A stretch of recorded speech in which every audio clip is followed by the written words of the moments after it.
اور والدین سے میری گزارش ہے، ماں باپ بہت بڑا کردار ادا کر سکتے ہیں۔ اپنی اولاد کو ادب سکھاؤ، اپنی اولاد کو دینداری سکھاؤ، اپنی اولاد کو مذہب سکھاؤ، مسلک سکھاؤ۔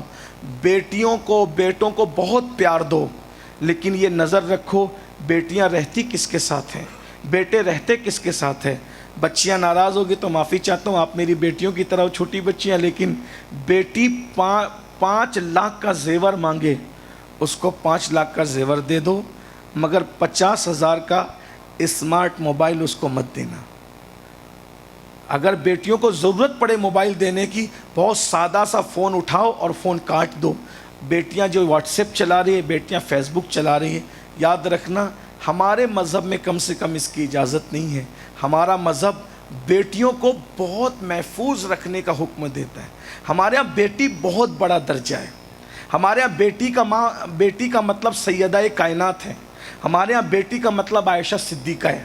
ہمارے ہاں بیٹی کا مطلب سیدہ زینب ہے، زینب۔ اور ہمارے ہاں بیٹوں سے زیادہ ہمارے ہاں بیٹیوں کی عزت ہے، کیونکہ اللہ کے رسول فرماتے ہیں جب بیٹیاں پیدا ہوتی ہیں تو ہزاروں فرشتے اس گھر میں نازل ہوتے ہیں اور اس کو گھیر کر کہتے ہیں اے نازک جان سے پیدا ہونے والی نازک جان، جب تک تو اس گھر کے اندر رہے گی رحمت کے فرشتے تیرے ساتھ ساتھ اس گھر کے اندر رہیں گے۔ بیٹا پیدا ہونے پہ ایسی کوئی حدیث نہیں ہے، اللہ بیٹے بھی نسلیں چلتی، لیکن بیٹیاں بہت اہم ہیں۔ میں ایک بات بتاؤں، آج بیٹیاں پکنک پر جا رہی ہے، ہم اکیلے بھیج دیتے ہیں۔ بیٹیاں رات بھر سہیلی کے گھر رک گئی، ہمیں کوئی فکر نہیں ہوتی۔ ہماری بیٹی کسی سہیلی کے گھر رات بھر کیسے رک سکتی ہے؟ ہماری بیٹی اسکول کالج کے علاوہ دیر سے تاخیر سے کیسے آ سکتی ہے؟ یہ آزاد خیال لوگوں کا تو ہو سکتا ہے، ہماری بیٹیاں بیوٹی پارلر کیسے جا سکتی ہے؟ وہ اسکول کالج جا رہی، ہماری مجبوری ہے۔ اس میں بھی علماء نے کہا کہ کالج کے دروازے تک کوئی محرم پہنچائے اور کالج کے دروازے سے ہی کوئی محرم اس کو اٹھا کر گھر لے جائے، یہ پابندی ہے۔ جو مذہب عورت کو مسجد میں نماز پڑھنے کی اجازت نہیں دیتا، وہ مذہب عورت کو بیوٹی پارلر جانے کی اجازت کیسے دے سکتا ہے؟ وہ مذہب عورت کو پکنک پر جانے کی اجازت کیسے دے سکتا ہے؟ وہ مذہب عورت کو نامحرموں کے ساتھ اکیلے گھومنے پھرنے کی اجازت کیسے دے سکتا ہے؟ جو مذہب چچا کے بیٹے کے ساتھ اکیلے بیٹھنے کی اجازت نہیں دیتا، وہ مذہب کسی بوائے فرینڈ کے ساتھ اکیلے گھومنے کی اجازت کیسے دے سکتا ہے؟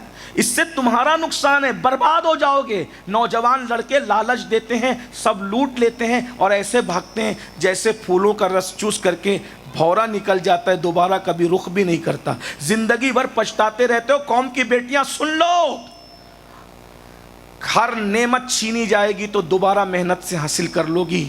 تمہارا حیا اور تمہاری عصمت اور پاک دامنی وہ نعمت ہے، ایک بار گئی دوبارہ پھر نہیں مل سکتی، نہ خرید سکو گی نہ کسی دولت سے حاصل کر سکو گی۔ ایک عورت موت حاصل کر لے لیکن اپنی حیا کا سودا نہ کرے، اپنی پاک دامنی کا سودا نہ کرے، اپنی عصمت کا۔ بیٹیاں پڑھیں، بالکل پڑھیں، پڑھائے بغیر تو ہمارا چارہ ہی نہیں۔ آپ پڑھ لکھ لے رہے ہو، بڑی بڑی ڈگریاں آپ کے پاس ہیں، لیکن آپ کی ماں رو رہی ہے کہ میرا بیٹا میری خیریت بھی نہیں پوچھتا۔ جس ماں نے برتن جھاڑو کر کے آپ کو پڑھایا ہے، آپ نے کیا پڑھا ہے؟ جس باپ نے مزدوری کر کے لوگوں کی گالیاں سن کر اپنے پورے شباب کو جو ہے وہ تج دیا ہے، وہ جوان سے بوڑھا ہو گیا ہے، اس کی خوبصورتی جو ہے وہ بڑھاپے کی جھریوں میں تبدیل ہو گئی ہے، اور جوان ہونے کے بعد ایک بیٹی پڑھ لکھ کر ڈگری حاصل کر کے اپنے باپ سے کہتی ہے میں نے تو کسی مسلمان سے شادی نہیں کرنا، میں نے تو اسی سے کرنا جو میرا فرینڈ ہے، چاہے مذہب اس کا کوئی بھی ہو، مذہب کی کوئی اہمیت نہیں۔ یہی دن دکھانے کے لیے تم نے ڈگریاں حاصل کی تھی۔ میں یہاں بہت حق بجانب ہوں یہ کہنے میں، ایسی ڈگریاں جو ماں باپ کا غدار بنا دے اور بے ادب بنا دے، اس سے تو بہت بہتر تھا کہ آپ جاہل اور ان پڑھ رہتے اور با ادب رہتے۔ بتائیے ایک ڈگری کے پیچھے کتنی محنت ہوتی ہے، پورے خاندان کی محنت ہوتی ہے۔ ایک بچہ اگر کوئی پڑھ رہا ہوتا ہے، لاکھوں روپے جب فیس بھری جاتی ہے تو گھر میں پکنے میں بھی کٹوتی ہوتی ہے۔ بہت سارے گھر میں ایسے جانتا ہوں مالیگاؤں میں، ہمارے یہاں آپ کے یہاں کیا کہتے ہیں نہیں پتا، چائے اور بسکٹ پر وہ اپنی رات گزارتے ہیں، رات کا کھانا ان کے گھر نہیں بنتا۔ یہ ہاسٹل میں رہنے والے بچوں کو اس کا احساس نہیں ہوتا ہوگا۔ پڑھنے والے بچوں کو اس کا احساس نہیں ہوتا ہوگا کہ ہمارے ماں باپ پڑھاتے ہیں تو اس کے پیچھے ان کو محنت کتنی، جب وہ لاکھوں روپے کی فیس بھرتے ہیں نا، کہیں وہ بھیک بھی مانگتے ہیں، گھروں کے اندر اپنے دوسرے بچوں کو کھلانے پلانے میں کٹوتی بھی کرتے ہیں، وہ اپنے عید کے کپڑے بنانے میں کٹوتی بھی کرتے ہیں، وہ اپنے ضمیر کو، ضمیر کہتا ہے کہ مت مانگ، لیکن پھر بھی اپنے ضمیر پر پتھر رکھ کر، یوں کہہ لیں ہمالیہ سے زیادہ وزنی غیرت کا، بلکہ بے غیرتی کا پتھر رکھ کر کے وہ اپنی غیرت کا سودا یوں کرتے ہیں کہ کسی سے قرضہ مانگتے ہیں، کسی سے بھیک مانگتے ہیں، کسی سے کرتے ہیں، اس کے بعد کہیں جا کر کے آپ ڈگری ہولڈر بنتے ہو، آپ ڈاکٹر، ٹیچر، انجینئر یہ سب بنتے ہو، اور اس کے بعد بیٹی اگر آستین چڑھا کے کہے گی کہ مسلمانوں میں میرے معیار کا کوئی نہیں، میں تو اپنے فرینڈ سے شادی کروں گی، تو اس وقت تو اس باپ کے دل پہ کیا گزرتی ہوگی؟ ہمارے مذہب میں تو یہ ہے، اس ماں کے دل پہ کیا گزرتی ہوگی جس نے تمہاری تعلیم کے لیے بھوکی رہی، جس نے تمہارے چھوٹے بھائی بہنوں کو یہ کہہ کر کے سلایا کہ بیٹا تمہاری بہن کی فیس بھر دی نا، تب ہمارے گھر میں اتنا پیسہ نہیں ہے کہ ہم راشن بھر سکے، چلو آج چائے پی کر سو جاتے ہیں، آج کھچڑی کھا کے سو جاتے ہیں، آج پانی پی کے سو جاتے ہیں۔ اتنی قربانیوں کے بعد آپ ڈگری ہولڈر بننے کے بعد آپ اپنے ماں باپ کو بھول جاتے ہو، اپنے ماں باپ کی قربانیوں کو بھول جاتے ہو، ان سے بغاوت کرتے ہو۔ ایک بات اچھی طرح یاد رکھنا، جو کانٹا نکالتا ہے نا، اس کا بھی احسان یاد رکھنے کا حکم دیا جاتا ہے۔ جس ماں باپ نے آپ کو اتنی بلندی پر پہنچایا، اگر آپ ان کا احسان بھول جاؤ گے، آپ دنیا میں سب پالو گے لیکن کبھی خوشی نہیں پا سکتے، کیونکہ میرا مذہب یہ کہتا ہے جو ماں باپ کو ناراض کر کے حج کے لیے جائے، اللہ اس کا حج قبول نہیں کرتا۔ ماں باپ کو ناراض کرنے والوں کا اللہ حج قبول نہیں کرتا، تو ماں باپ سے بغاوت کرنے والوں کی شادیوں میں اللہ کیا خوشی عطا فرمائے گا، اللہ کیا انہیں چین عطا فرمائے گا۔ آج بیٹیاں پڑھ رہی ہیں، باغی ہو رہی ہے، بیٹے پڑھ رہے ہیں، نہیں میں نے تو فلاں کے ساتھ بھاگنا ہی ہے، تم نے جو چنا ہے مجھے وہ نہیں چاہیے، میں نے جو چنا ہے وہ چاہیے۔ یہ سب کیا ہے؟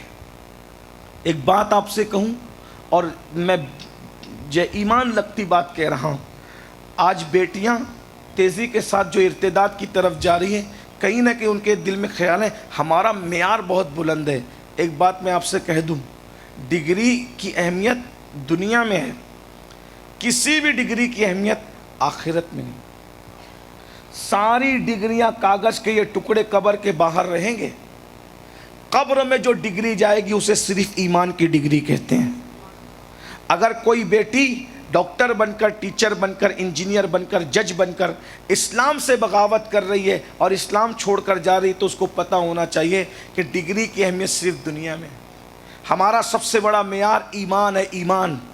اگر کوئی بیٹی بہت بڑی عالمہ بن کر، فقیہ بن کر، ڈاکٹر ٹیچر بن کر، اگر اس کو اپنا جو ہے وہ معیار کے مطابق نہیں ملتا، صرف ایمان کی خاطر وہ کسی کو قبول کر لیں، تو اس کو کسی عالم کی دعا ملے نہ ملے، کسی پیر کی دعا ملے نہ ملے، گنبد خضرا میں آرام کرنے والے مصطفیٰ جان رحمت کی دعا اس کو ضرور ملے گی۔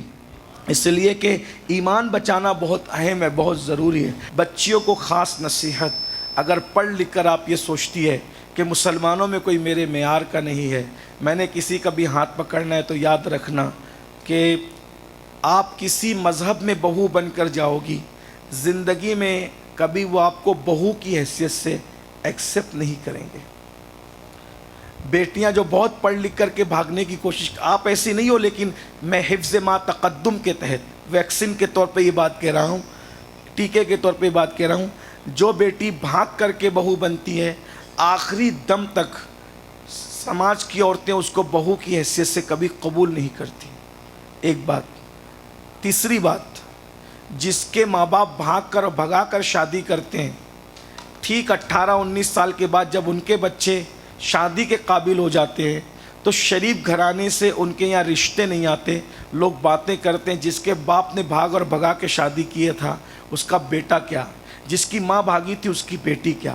تو اپنے چند لمحوں کی لذت کی خاطر اپنی دنیا اور آخرت کو برباد مت کرو، تباہ مت کرو۔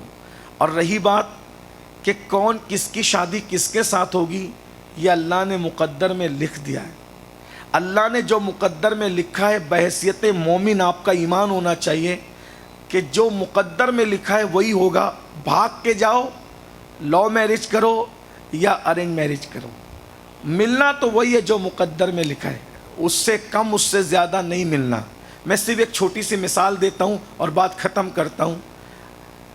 کیا نبی کے بیٹے بھی اتنے سخت دل ہوتے ہیں کہ اپنے سوتیلے بھائی کو مارے، کنویں میں ڈالے؟ کبھی کوئی مثال دیکھی نبی کی اولاد؟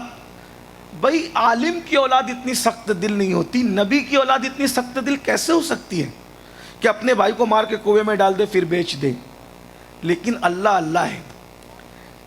زلیخا لکھی تھی یوسف علیہ السلام کے مقدر میں، اور یوسف لکھے تھے زلیخا کے مقدر میں۔ یوسف رہتے ہیں ملک شام میں، زلیخا رہتی ہے مصر کے 1 مہینے کے فاصلے پر۔ اب ان دونوں کو ملانا ہے، ان دونوں کی شادی کرانا ہے، کرائیں کیسے؟ یوسف مصر آ نہیں سکتے، زلیخا مصر آ نہیں سکتی، تو کیا کیا؟ زلیخا کو مصر کے بادشاہ کی بیوی بنا کر مصر بلایا، اور حضرت یوسف کو کیسے ملایا کہ بھائی کے دل میں ان کی نفرت ڈال دی، مارو گے، پیٹو گے، کنویں میں ڈالو گے، بیچ دو گے تو میرا یوسف کہاں پہنچے گا غلام بن کر؟ مصر پہنچے گا۔ بھائی غلام بنانا مقصد نہیں تھا، جو مقدر میں زلیخا لکھی تھی وہاں تک پہنچانا مقصد تھا۔ بات سمجھ میں آتی ہے؟ قدرت یوں انتظام کرتی ہے۔ قدرت کے دیکھیے، حضرت امام علی مقام کی بیوی کہاں سے آئی؟ ایران سے آئی۔ ایرانیوں کے ساتھ کب مدینے والوں نے رشتے کرنا تھے؟ ایران کی جنگ ہوئی، کنیز بن کر کے آئی، امام حسین نے آزاد کر کے ان کے ساتھ نکاح فرما لیا۔ تو جس کے مقدر میں جو لکھا ہے اس نے اسی کے ساتھ شادی کرنا ہے، اس سے کم زیادہ نہیں ملنا ہے۔ تھوڑا صبر کرو، اللہ کے فیصلوں پہ راضی رہو۔ لڑکوں سے بھی کہتا ہوں جلدی مت کرو، ملنا تو وہی ہے جو مقدر میں ہے، اور تقدیر پر ایمان لاؤ۔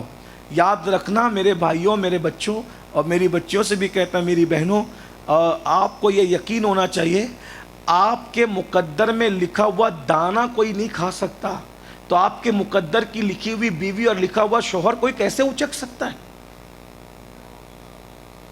کیسے ہو سکتا ہے؟ اگر وہ وقت ختم نہیں ہوا تو مجھے ایک واقعہ یاد آیا یہاں، کہ ہمارے ایک بہت بڑے بزرگ تھے، ان کا نام تھا حمزہ عینی۔ ان کے پاس ایک پنڈت جی آئے، اور پنڈت جی نے کہا کہ حضرت صاحب ایک مسئلہ پوچھنا ہے۔ علامہ حمزہ عینی ماریروی سے کہا ایک مسئلہ پوچھنا ہے۔ بولے آپ کے یہاں یہ عقیدہ ہے تقدیر کا کہ دانے دانے پہ لکھا ہے کھانے والے کا نام، تو یہ بتائیے کہ اس دانے پہ کس کا نام لکھا ہے؟ وہ بہت بڑے ولی تھے، صاحب کشف تھے۔ انہوں نے کہا پنڈت جی یہ جو چاول کے دانے ہیں نا، ان پر کاش گنج میں، ماریرا شریف کے قریب ایک چھوٹا سا گاؤں ہے، کاش گنج میں ایک پیپل کا درخت ہے، اس پر ہنس کا جوڑا رہتا ہے، یہ ان کے مقدر میں لکھا ہوا ہے۔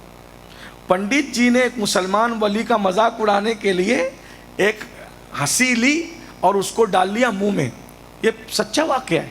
آج کل پڑھے لکھے لڑکے ان سب چیزوں کا بھی مذاق اڑاتے ہیں، لیکن ہم لوگ روحانیت سے تعلق رکھتے ہیں، ہم اس پہ ایمان رکھتے ہیں، کیونکہ اللہ اپنے دوستوں کو بہت نوازتا ہے۔ تو بہرحال تو اس نے منہ میں ڈال لیا اور ہنسنے لگا۔ دیکھا آپ کی تقدیر کا عقیدہ تو ختم ہی ہو گیا، آپ کہتے تھے تقدیر میں جو لکھا وہی ہوگا، میں نے تو کھا لیا نا ان ہنس کے حصے کا رزق اس بزرگ کا۔ ہم نے جو جانتے تھے، جتنا ہم جانتے تھے اتنا کہہ دیا، آپ جانو آپ کا کام جانو۔ پنڈت جی اس کو کھا کر پیٹ میں درد ہوا، اتنا علاج کرایا، کوئی علاج کام نہ آیا۔ آخر کار حکیموں نے کہا کاش گنج میں فلاں فلاں حکیم رہتا ہے، اس کے گھر لے جاؤ گے تو دوا دے گا تو اچھا ہو جائے گا۔ اس کو بیل گاڑی پہ ڈالا پنڈت جی کو، اور پنڈت جی بیل گاڑی پہ ڈال کر کے پیٹ میں تکلیف تھی، تڑپ رہے تھے، لے جا رہے تھے۔ کاش گنج آیا، وہاں پر پنڈت جی کو الٹی ہوئی، چاول کے دانے نکلے، اور اس کے بعد ہنس کا جوڑا نیچے آیا، اور انہوں نے چک کر کے واپس اوپر چلے گئے۔ تب پنڈت کو پتہ چلا کہ کسی کی تقدیر کا دانہ کوئی نہیں کھا سکتا، یہ اسلام کا عقیدہ ہے۔ وہ وہی کلمہ پڑھ کے اسلام میں داخل ہو گئے۔ تو جب آپ کے میرے حصے کا دانہ کوئی نہیں کھا سکتا تو ہمارے حصے کی بیوی کوئی کیسے اچک سکتا ہے؟ ہمارے حصے کسی کے حصے کا شوہر کوئی کیسے؟ آپ اللہ پر یقین رکھیے، بھاگیے مت، انتظار کیجئے۔ سرکار غوث پاک کی امی تک غوث پاک کے ابا کو پہنچانے کے لیے سیب کو بہانہ بنایا۔ یہ اللہ کی قدرت ہے، اللہ پر یقین رکھو، بہت بڑی ذات ہے۔ ارے پڑھے لکھے لوگوں، ہم تمہیں کیا سمجھائیں؟ اللہ وہ ہے جو زندہ مرغی سے مردہ انڈا پیدا کرتا ہے، اور پھر اس مردہ انڈے سے پھر زندہ مرغی پیدا کرتا ہے۔ یہ اللہ ہے جو بارش برساتا ہے، جو روزانہ اتنا بڑا سورج مشرق سے نکال کر مغرب میں ڈبا دیتا ہے، جو پہلی دن کے چاند کو ناخن کی طرح باریک دکھاتا ہے اور 14ویں کی رات کو ہلال کامل کر دیتا ہے، وہ اللہ کی ذات ہے۔ اس اللہ پہ بھروسہ کر کے دیکھو اللہ سے کیا نہیں ملتا۔ ارے جب وہ دشمنوں کو بادشاہت دے سکتا ہے تو وہ اپنے وفاداروں کو کیا نہیں عطا کر سکتا؟ کوئی اس کی طرف لو لگا کر تو دیکھے۔ ہمارے نبی نے ہمارے گھر کی بیٹیوں کو جتنا پڑھایا، کون کس کو پڑھاتا ہے؟ امام علی مقام کی بہن کا نام سنا ہے؟ سیدہ زینب 5 سال کی عمر میں قرآن کی حافظہ ہوئی تھی، 5 سال کی عمر میں۔ کوفہ میں سب سے پہلے عورتوں میں جس نے قرآن کی تفسیر بیان کی سیدہ زینب ہے۔ لیکن پتہ ہے مولائے کائنات بیٹی کی کس طرح پردے کی حفاظت کرتے تھے؟ واقعہ سن لو، اس پہ بات پوری کر رہا ہوں۔ سیدہ زینب دن کے وقت کبھی مدینہ شریف میں باہر نہیں نکلی، رات کے وقت وہ بھی آدھی رات کے بعد نانا جان کی قبر پہ جاتی تھی سلام کرنے۔ نانا کے مزار پہ سلام کرنے کب جاتی ہے؟ آدھی رات کے بعد۔ اور جب چلتی ہے تو کس شان سے چلتی ہے؟ آگے آگے مولائے کائنات ابا ہیں، دائیں طرف امام پاک ہے، بائیں طرف تاجدار کربلا ہے، اور پیچھے ان کے شوہر عبداللہ ابن جعفر طیار ہے۔ اس انداز سے نانا کو آدھی رات کے بعد مزار رسول کو سلام کرنے جاتی ہے، اور جب مسجد نبوی میں قدم رکھتی ہے تو مولائے کائنات مسجد کے خادم سے کہتے ہیں مسجد نبوی کے سارے چراغ کو بجھا دے، سارے چراغ کو بجھا دے۔ تو مسجد کا خادم کہتا ہے حضور آپ تشریف لائیں تو مسجد میں چراغ کیسے بجھاؤں؟ کہا میں اکیلا نہیں آیا ہوں، میری بیٹی کو ساتھ میں لے کر آیا ہوں، اگر اچانک آدھی رات کے وقت کوئی نبی کو سلام کرنے آئے تو اجالے میں میری بیٹی کے وجود پر کسی کی نظر نہ پڑنے پائے۔ یہ تھا تقویٰ، یہ تھا پرہیزگاری۔ آج حالات بدل گئے، ہمیں پھر سے تجدید وفا کرنا ہوگا، حالات کی طرف پلٹ۔ علم حاصل کرو، مذہب کی قید کے ساتھ حاصل کرو، ڈگریاں حاصل کرو، قوم کی خدمت کرو، اخلاق کے ساتھ کرو۔ اللہ سے دعا کرتا ہوں اللہ تم سب کو خوب ترقی دے، کامیابی دے، ملک کی قوم کی خدمت کی توفیق دے۔ اللہ نے مسلمان بچوں کو بچیوں کو بہت ٹیلنٹ عطا کیا ہے، بہت صلاحیت عطا کی ہے۔ ہندوستان کو بنانے سے لے کے سجانے تک، سجانے سے لے کے ایٹمی طاقت عطا کرنے تک سب سے بڑا کس کا رول رہا ہے؟ تو وہ کلمہ پڑھنے والوں کا ہی رول رہا ہے۔ اس لیے میں آپ سے کہوں گا اللہ نے آپ کو بہت ٹیلنٹ دیا ہے، لیکن آپ کے ٹیلنٹ سے لوگوں کو خطرہ ہے، اس لیے تمہیں نشے میں مبتلا کر دینا چاہتے ہیں، لڑکی بازی میں مبتلا کر دینا چاہتے ہیں، لڑکیوں کو کسی سے الجھا کر کے افیئر میں مبتلا کر دینا چاہتے ہیں۔ دنیا چاہتی ہے کہ تم پڑھو نہیں، کیونکہ جس دن تم پڑھو گے کوئی تمہارا مقابلہ نہیں کر سکے گا۔ بہت دور مت جائیے، اے پی جے عبد الکلام ہمارے ہی اندر کے ہیں نا، جنہوں نے ہندوستان کو ایٹمی طاقت عطا کی۔ جانتے ہو جو بچے غریب ہیں ان کے حوصلے کے لیے کہہ رہا ہوں، ہمارے ملک کا سابق صدر جمہوریہ جسے دنیا عبد الکلام کہتی ہے، اتنے غریب گھرانے سے تھے کہ انہوں نے سگنلوں پر اخبار بیچ کر کے اپنی اسکول کی فیس بھری ہے اور انہوں نے تعلیم حاصل کی ہے۔ اس لیے تعلیم سے پیچھے مت ہٹیے، حالات کا مقابلہ کیجئے۔ ستاروں کے آگے جہاں اور بھی ہے، ابھی عشق کے امتحان اور بھی ہے، تو شاہی ہے پرواز ہے کام تیرا، تیرے سامنے آسماں اور بھی ہے۔ خدا تجھے کسی طوفان سے آشنا کر دے کہ تیری بحر کی موجوں میں اضطراب نہیں۔ بہت شکریہ۔ پڑھے لکھوں کی محفل میں ایک ان پڑھ کو آپ نے بہت دیر تک برداشت کیا۔ السلام علیکم ورحمۃ اللہ وبرکاتہ۔